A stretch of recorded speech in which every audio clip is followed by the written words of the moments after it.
Hi, and welcome to Hiss and Tell, a cat behavior and more podcast, hosted by me, Kristiina Wilson, animal behaviorist. In today's episode, Dr. Gina Rendon and Dr. Nancarrow flip the script and ask me all of their questions about cat behavior. I had a little too much coffee before recording this episode, so I apologize for my rambling and my talking super fast, but stay tuned and listen for the answers to all the questions from the vets. Hi, and welcome to another episode of Hiss and Tell. I am your host, Kristiina Wilson, and with me today is Dr. Gina Rendon and Dr. Nancarrow, and they are going to do a special episode with me today where they are going to ask me questions about behavior. So here we go. This is an unusual format for me, where I am usually the question asker, but today I'm going to have to be the answerer.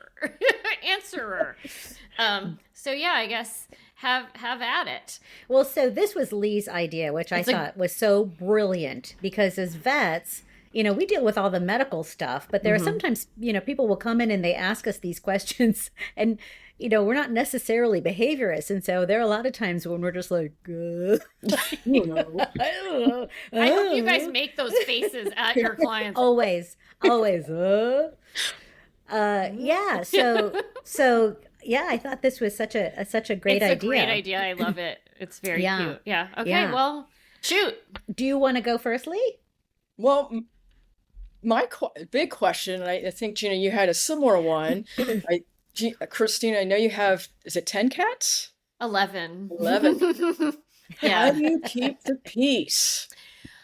Through a variety of different methods. And so the first piece, and the piece that I always recommend to clients when I hear that they have multi-cat households, and generally they're coming to me because they have intercat aggression in those multi-cat households, is a lot of intellectual stimulation, right? And I think we all know that cats at least have this kind of perceived tendency to have like obsessive compulsive tendencies. And what that means to me as a behaviorist is that they tend to get in these behavioral loops. And so we want to give them species appropriate activities to do in our house because they're not outside hunting, right? And they would normally be outside hunting for like 10 hours a day because they're not necessarily the world's most successful hunters. I think that one tiny African cat that is like the most successful hunter of all the cats, its success rate is 50%. And that's like a really good hunter. All the other cats are real stinkers and they come in at like 15%, maybe 20%. No kidding. It's really tough. I did not know that. Interesting. Wow. And so I think that's a big part of why they have these kind of obsessive compulsive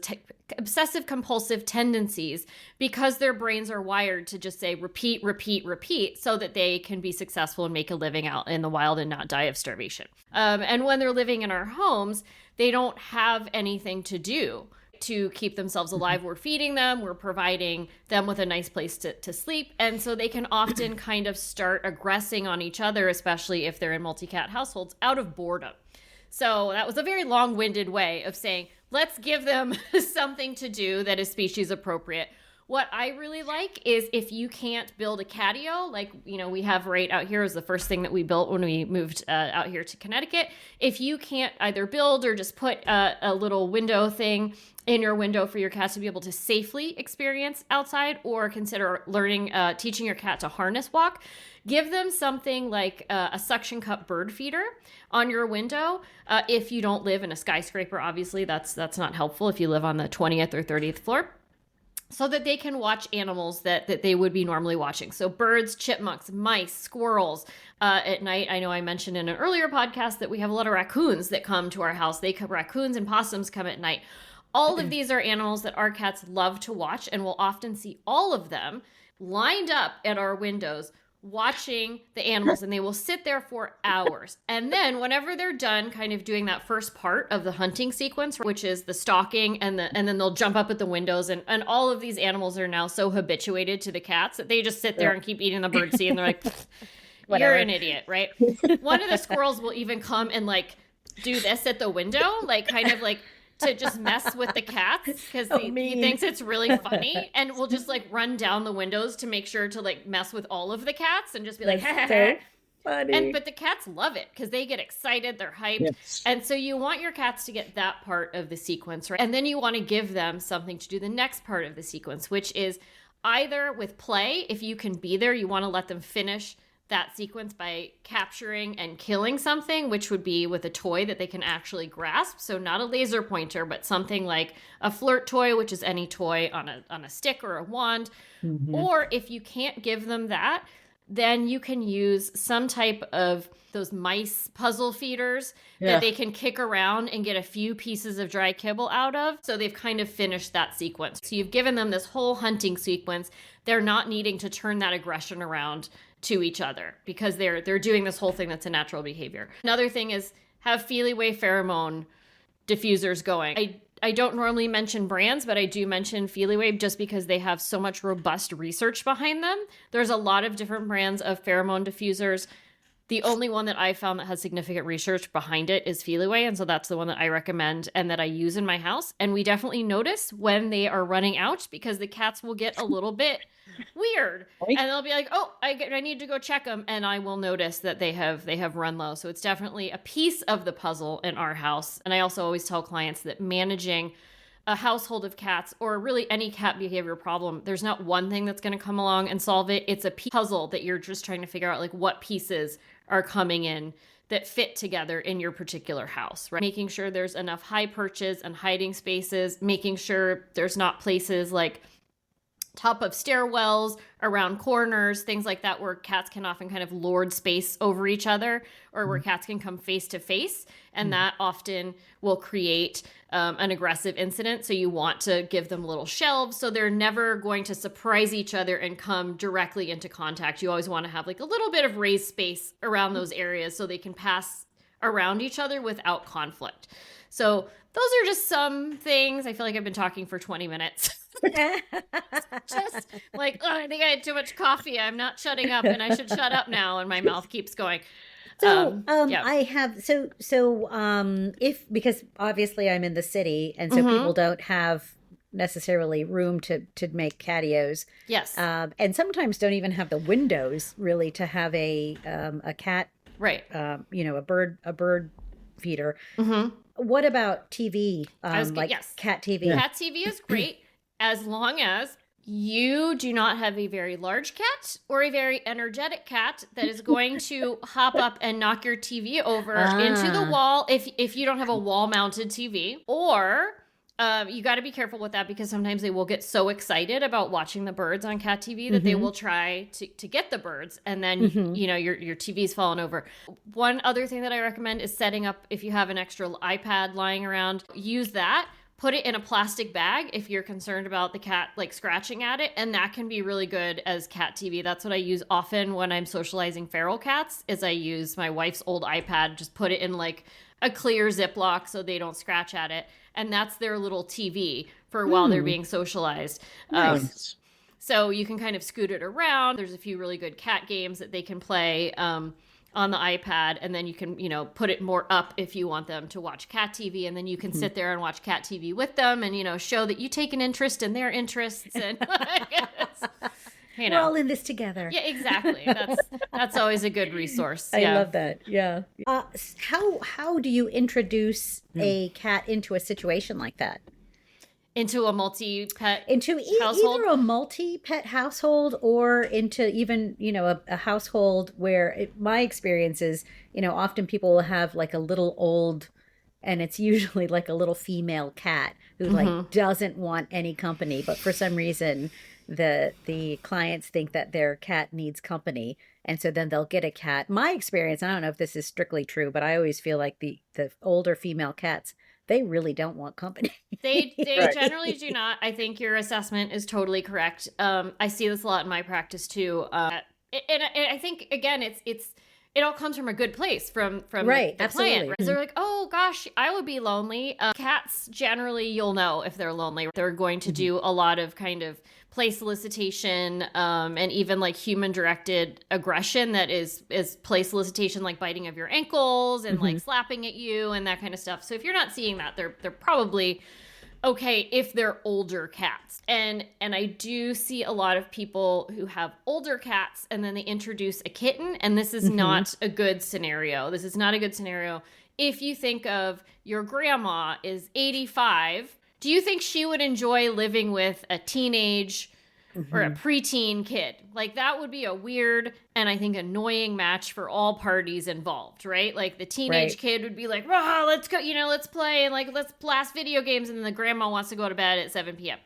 Like, these two people are not going to get along, and that's what happens with cats too. And then we have a poor match that really doesn't have a lot of hope of becoming friends. They might learn to live in peace, but they're not gonna love each other, and that's really what owners usually want. So I always tell people it's a little bit like if you just got a random roommate. Yes. I think with dogs, dogs are often, if they're good with other dogs, it's not so hard to introduce another dog into the household, and they're generally okay. But with cats, it's very much like us. If you don't know that person and nobody has given you a questionnaire of what your lifestyle is like, and somebody's all of a sudden living with you, that's what it's like with two cats. They may or may not get along. They may or may not be friends. But what do you do when you bring that cat in? How do you make that introduction? It's a slow process, and I think that's often something that people have to really be ready for, is that everything with cats, like I've said before, is baby steps, and you have to go at a speed that I think is very painful for us as humans, but in the long run is going to serve you and your cats better. You have to do separation and introduction. So first you want to bring that new cat in. You want to have a room prepared for them that's got Feeliway going. You want to have it have all the resources the rest of your house has. So you want it to have scratching solutions. You want it to have toys. You want it to have a nice bed. You want it to have a hiding space. You want to be in that space a lot, hanging out with that new cat. And you also want to be out with your current cat or your older cat. I don't know how to say, your resident cats, hanging out with them. Then, after you've given the new cat several days to acclimate to that room and for their cortisol levels to come down, because moving is always stressful and cats really hate changing environments, you're going to start doing introductions, but with a high-value enforcer. Right? So we're going to use positive reinforcers to make the cats think that every time I see this other cat, I get this really positive, amazing thing that I never get unless I'm around this other cat. So we're going to kind of, in essence, get them making an association with the other cat and this high value reward, right? So minnows. I love minnows, churros, freeze-dried tuna, freeze-dried chicken, whatever it is that's something that they don't normally get, that's not their everyday treat. You're only using when they do this work, right? I want to reiterate, there's a lot of stuff out there and like common knowledge that you should feed cats on opposite side of the doors of their meals. That's not true? It's not true. Oh, interesting. Okay. It's something we've discussed a lot lately in the past few years. And the thinking now is really that, cats out in nature generally are solitary hunters and solitary feeders. Right. And that it is very stressful for them to be forced to eat near someone that they don't know, that they don't necessarily like, and to have to make a choice between eating or being comfortable. And so you're not making a positive association that way. You're just causing additional stress. So we don't want to make them choose between their daily meal or their daily meals and making a positive association with this other cat. That's why we're using a high value reward. All their nutritional needs are being met outside of the work, and then we're going to use the churu or whatever it is as a reward. So we're not affecting their hunger levels one way or the other. Okay. And then it's kind of a bit of a long process to really describe here. But you essentially go in very, very small increments towards getting them to meet each other. And you may one day just crack the door like an inch and let them see each other. As long as there's no anxious or aggressive body postures or sounds, the two of them get the reward. You shut the door, then you repeat, and you kind of go pushing it a little bit more every day. Eventually you want to get a baby gate in there so that they can see each other, but there's a physical barrier. So there's no way that anybody can rush anyone else. Eventually, once you're able to have the door fully open for like 30 minutes, an hour while you're still there and they're still being positively reinforced, you may be able to remove that gate. At some point, if you do have a cat who's very young, you might want to harness train them so that you can have them on a harness so they can't rush once you remove the gate. But it's essentially you're going in this like baby steps process while you're using the high value reinforcer so that you're able to get to a place where they can be together and just associate each other with a wonderful and great thing. And this can take anywhere from a couple days to a month, depending on how they react. How much of a how much of a stickler everyone is and how reactive they are. Ah, okay. Yeah. Awesome. You talked about those ankle biters. Yes. Yes. And that's ankle biters. That's one that I get asked. You know, my cat, when I'm walking through the hallway, my cat attacks my ankles. And how should a person respond to that? So or they're attacking my husband while he puts his jeans on. So so ankle biting, the attacking, I'd need to see a video or hear more about what is attacking, because people have very different ideas of what certain words mean, right? And what an attack, somebody says attack, that could mean something totally different to somebody else. So I need to hear a little bit more about what is that, and especially see a visual. But for ankle biters especially, or cats who are like pawing at your legs, that is almost always play solicitation. And we normally always see this in younger cats, but we might see it in bored older cats too. And it comes from boredom. It comes from a cat who needs more intellectual stimulation, and they definitely need more play as well. So I know it's very hard for us with our busy lives, and we're not home that much, to give cats the play that they need. And they really need at least 20 minutes a day of like full on play, until like play to exhaustion, essentially, until they sit down and they're like, I'm done. I have exhausted myself, right? Because they're sprinters, and they would in nature be out sprinting multiple times a day after prey. And they're not doing that in our home. So we really want to tire them out. And so also, whenever we see behaviors that we don't want in cats, I think our tendency, and again, what's out there in kind of the general lore, is, oh, let's use a spray bottle, or let's yell at them and say no. Those things do not work in cats, because cat psychology is like really 180 degrees from human psychology, and they view any attention as good, even if we see it as negative. So although negative reinforcers work on us as humans, they do not work on cats. If we spray them with water, they're going to be like, oh, well, yeah, I'm wet, but I'm getting attention from the person, and that is my highest value thing, right? Or the person's saying no at me, but that person giving me attention is my highest value thing. So in essence, you're rewarding the behavior that you don't want to reward, especially if they're seeking your attention, looking for play, right? So the best thing to do, and this is very hard, and it's hard for me too when our cats are like being obnoxious, is to ignore the behavior that you don't want and praise the behavior that you want to see instead. Screaming. No screaming, no water spraying, no. And it's very hard when a cat is like biting your ankles. You know, I have clients who have this problem. What I recommend is, and I know wearing shoes in your house is gross, but you want to wear like a high boot for a while, because you need to disabuse the cat of the notion that doing this is going to get them what they want. And they're going to do this for a while. So fishing waders, they have to actually wear boots, thigh boots, and walking down the hall. You just keep your thigh boots by the entrance of the hallway. Put them on every time. Yeah, interesting. Yeah. Okay. But like thick socks, jeans, you know, to anything that's going to keep you able to ignore them when they do this, and to not come into actual bodily harm, right? Because we don't want you going to the hospital. Cats' mouths are dirty. We don't want you getting puncture wounds, having to go on antibiotics, like all of that jazz. So you need to be able to safely ignore them when they do that, while you're also providing them with physical play outlets and intellectual stimulation and all the stuff that we already talked about. You have to ignore the behavior that you don't want, and then praise them when they are doing appropriate things, right? And then they very quickly do make that connection. They may have what's called an extinction burst before they stop. Happens right before they stop. And to people who may not know what that is, I like to think of it as like if you're a little kid and your mom's on the phone and you're trying to get your mom's attention, right? And at first you're like, mom, mom, mom, mom, mom. And you like get louder until right before you stop, and then you wander off and you do something else because you realize your mom's not going to pay you any attention. That's what your cat's going to do. They're going to have that burst of loudness right before they give up with the ankle biting. So they're going to have a burst of like getting worse right before they cut it out. And so that's something normal to expect. Excellent. Because we were just talking about the ankle biters. and I guess this kind of segues into that, how to manage an uneven relationship where you may have two humans, going back to your use of humans, two humans living in a house, and a cat is only friendly to one and tends to target the other one to do aggressive behavior.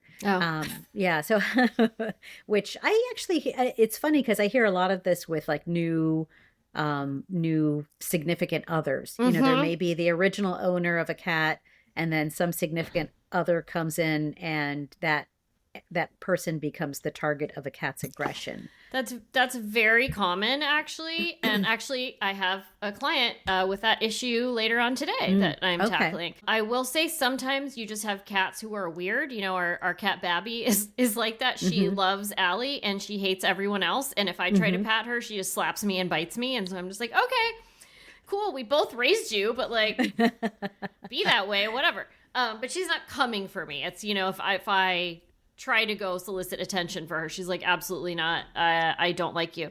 So that's fine. I do think it happens frequently in cats who come from backgrounds that we don't know too much about. They tend to be cats who were feral, were street cats, stray cats, cats who often have some kind of, and I know it sounds weird to talk about PTSD in cats, but it is something that is real. And sometimes if those cats are exhibiting like other anxious behaviors, it's a good time to talk about a psychopharmacological intervention, because often cats who are acting out that much, they're already over threshold, right? And we need to do something to bring them back down so that behavioral interventions are able to be effective. And often if we just start out with behavioral interventions on cats that are already being like physically aggressive like that, we're not going to get anywhere. So that makes me happy because I have actually offered Prozac too. Oh yeah. And that's in those situations. Yes. Yeah. And I think that's the right thing to do. And that's normally what I do, because anytime we have a cat being not just grumpy, but physically aggressive to a person. Again, like we just talked about, there's the danger of infected wounds, infected scratches, right? It's so easy for a person to become really sick. I've been hospitalized for multiple days because of cat bites, right? And again, that's because I stick my hand in car engines going to work with feral cats like an idiot. Right. But, you know, it's very easy to become very sick very quickly from a cat bite. So we want to do whatever we can to just kind of minimize that happening before we do anything else. I do think fluoxetine, Prozac, is a great first step. As you know, Gina, I love using it and recommending that people use it as a transdermal application, just because it's easier. I think chasing a cat around who's already in a high stress mode to give them a pill is not a great idea, because now you're just creating a secondary stressor in their lives, and now they're associating you also with the stressor, and they're predicting and it's just creating a cascade of additional stressors. So I think if you can afford it, having it compounded as a transdermal ointment is really helpful. Give that a few weeks to a month to really be effective, and then you can start doing the behavioral interventions, which actually it's desensitization and counter conditioning, but it does have a lot of the same steps as what we were just talking about with the introducing a new cat to your home. But you're just going to essentially reintroduce the person that the cat doesn't like to the home with the same high value reward in small doses once the cat is back below threshold. But I can't stress that enough. We can't do this work without the cat being below threshold. And again, we want to make sure there's enough intellectual stimulation, environmental stimulation. All of those things are really essential to just like the health and happy emotional well-being of a cat. Did I answer that? I feel like I just rambled. I feel like I've had so much caffeine today and not enough food that now I'm like, what am I saying?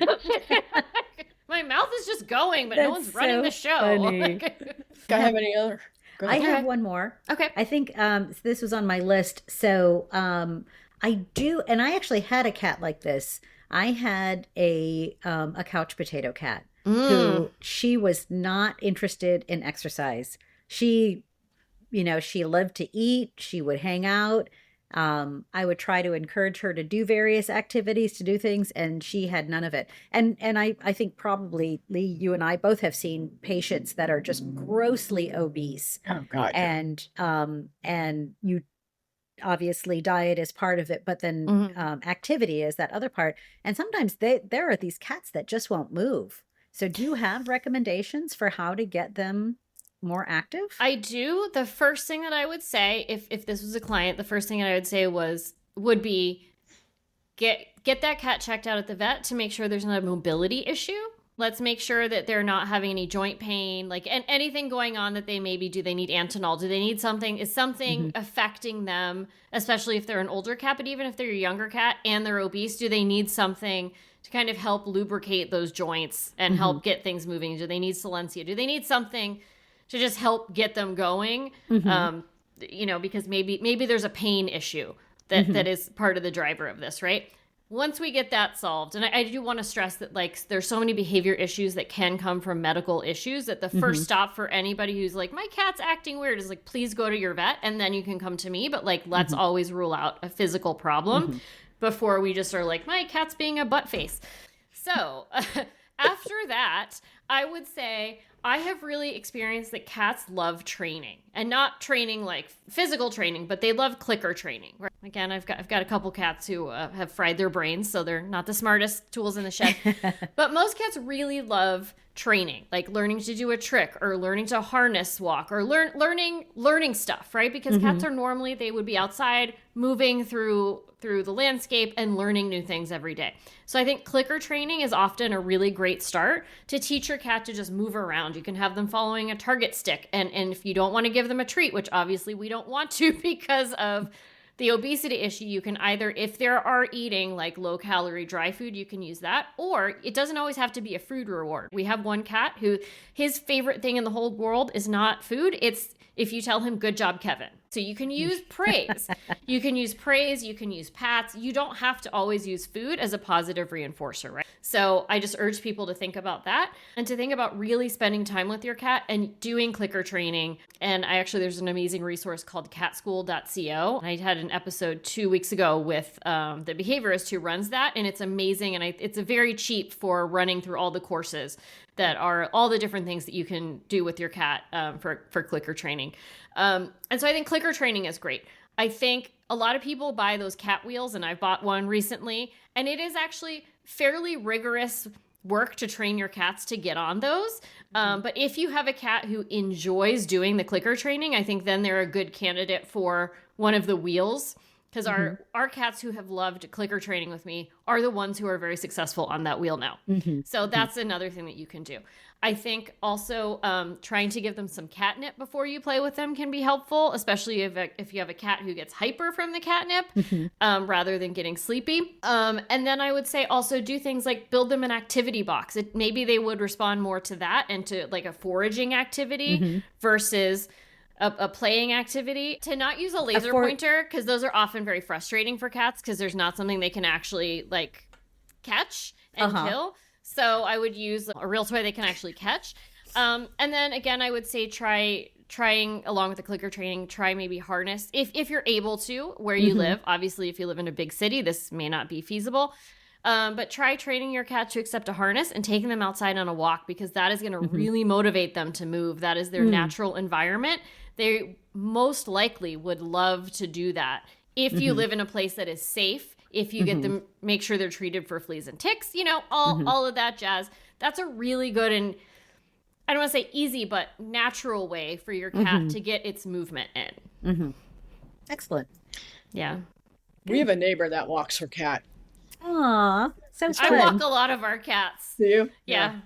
And our cat who passed from SCC, he was like the one he just walked all over the neighborhood. He would walk into people's houses. He'd just be like, all of these are mine. He was like the boldest dude in the world. And it was this guy back here. And he was just like, I live everywhere and everyone's my friend. And I love all the dogs. And I'm going, and people just were like, who is this guy? Cars would pull over to be like, who's this guy? And he'd try to like crawl in the cars and like, yeah, he was crazy. But we went for like multiple walks a day and he was just like running and loved it. But we still have a few cats that I walk and they like it too. But nobody's on the Steve level of just like, this is my world and you just live in it. But I do think cats really like to be outside if they can. Like if people have the time and can walk them, it's really good for their health. Was that all the questions? I think that's it. I think so. you hit them all. Okay. Yeah. All right. Well, thank you for your amazing questions and for doing this cute little episode with me and for putting me to the test with some questions. I hope I wasn't too crazy long-winded. I think I'm gonna have to edit myself a little bit. Yeah, that was excellent. Okay. All right. Thank you, Thank Gina you. and Lee, Thank you. for being on another episode of Hiss and Tell. Thanks for having us. Thank you. Okay. Thanks for listening. If you enjoyed today's episode or any of the episodes, please like and give us a rating. Also, feel free to share with your friends. We'd super appreciate it if you shared on social media or really anywhere. For cat behavior consultations, go to catitude-adjustment.com.